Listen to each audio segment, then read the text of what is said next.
અમરેલીમાં ઉર્જા મંત્રી કૌશિકભાઈ વેકરિયાની આગેવાનીમાં નીકળી ભવ્ય તિરંગા યાત્રા। 80માં સ્વાતંત્ર્ય પર્વના અવસરે અમરેલીમાં ઐતિહાસિક તિરંગા યાત્રા નીકળી હતી। ઉર્જા મંત્રી શ્રી કૌશિકભાઈ વેકરિયાની આગેવાનીમાં ભવ્ય તિરંગા યાત્રા નીકળી હતી।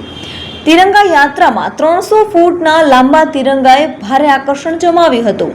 સાથે તિરંગા યાત્રાના રૂટ પર પોલીસ જવાનોએ બાઇક પર અવનવા દિલધડક કરતબો કરી નગરજનોમાં ભારે આકર્ષણ જગાવ્યું હતું। ઘોડેસવાર પોલીસ બેન્ડ સજ્જ પોલીસ સંગાથે તિરંગા યાત્રા નીકળી હતી।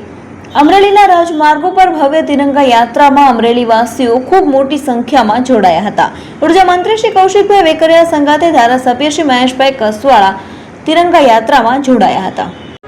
રાજ્યના યશસ્વી મુખ્યમંત્રી આદરણીય ભૂપેન્દ્રભાઈ પટેલ સાહેબ, નાયબ મુખ્યમંત્રી આદરણીય હર્ષભાઈ સંઘવી સાહેબને હૃદયથી અમરેલી જિલ્લાની જનતા વતી આભાર માનું છું કે જે રીતે 15મી ઓગસ્ટની ઉજવણી રાજ્ય કક્ષાની અમરેલી જિલ્લાના જ્યારે આંગણે થતી હોય ત્યારે અમરેલી જિલ્લામાં એક દિવાળી જેવો માહોલ લોકોમાં જોવા મળી રહ્યો છે।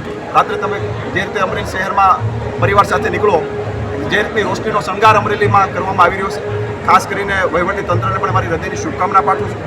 આજે આપણે તિરંગા યાત્રા ભવ્યથી ભવ્ય અમરેલીની શહેરની અંદર હજારો લોકોની મહેનતની એક તિરંગા યાત્રા અમરેલી શહેરની અંદર આજે બહુ મોટી સંખ્યામાં લોકો જોડાણ હતા। એ બદલ સમગ્ર વહીવટી તંત્રને, ટીમ સંગઠનને, ચૂંટાયેલી પાંખને પણ શુભકામના આપું છું। સાથોસાથ અમરેલી પોલીસ વડા દ્વારા, પોલીસ વિભાગ દ્વારા એક ખૂબ સુંદર શસ્ત્ર પ્રદર્શનનું એક આયોજન કરવામાં આવ્યું છે। મારે અમરેલી જિલ્લાની જનતાને પણ વિનંતી કરું છું જે શસ્ત્ર પ્રદર્શનનું આયોજન કર્યું છે, આ પ્રદર્શનની દરેક પરિવાર સાથે, બાળકો સાથે 100% વિઝિટ કરજો। 16 તારીખ સુધી આ પ્રદર્શન ખુલ્લું રહેવાનું છે। મિત્રો, આપને પણ આશ્ચર્ય થશે કે રાજ્ય સરકાર અને કેન્દ્ર સરકાર દ્વારા આપણા જવાનો માટે જે રીતની વ્યવસ્થા કરી આપવામાં આવે છે, આપણા જવાનોને સુરક્ષિત રાખવા માટે જે રીતના રાઇફલો આપવામાં આવે છે, 2400 મીટર જેટલી રેન્જવાળા પણ રાઇફલો એમાં જોવામાં આવેલા છે। હું દરેક લોકોને પણ વિનંતી કરું છું કે આપણે લોકોએ શસ્ત્ર પ્રદર્શનની પણ વિઝિટ કરવી જોઈએ અને ખાસ કરીને ચેતન કમાન્ડોની ટીમને પણ, ખાસ કરીને પોલીસ વડાને પણ અને કલેક્ટરશ્રી અને વહીવટી ટીમને પણ શુભકામના પાઠવું છું કે જે રીતની વ્યવસ્થા ગોઠવી છે। સાથોસાથ રાજ્ય સરકારનો પણ હૃદયથી આભાર માનું છું કે અમરેલી જિલ્લાના આંગણે રાજ્ય કક્ષાની જ્યારે ઉજવણી થતી હોય ત્યારે આપણા મહામહિમ રાજ્યપાલશ્રી પણ આજે પધારવાના છે।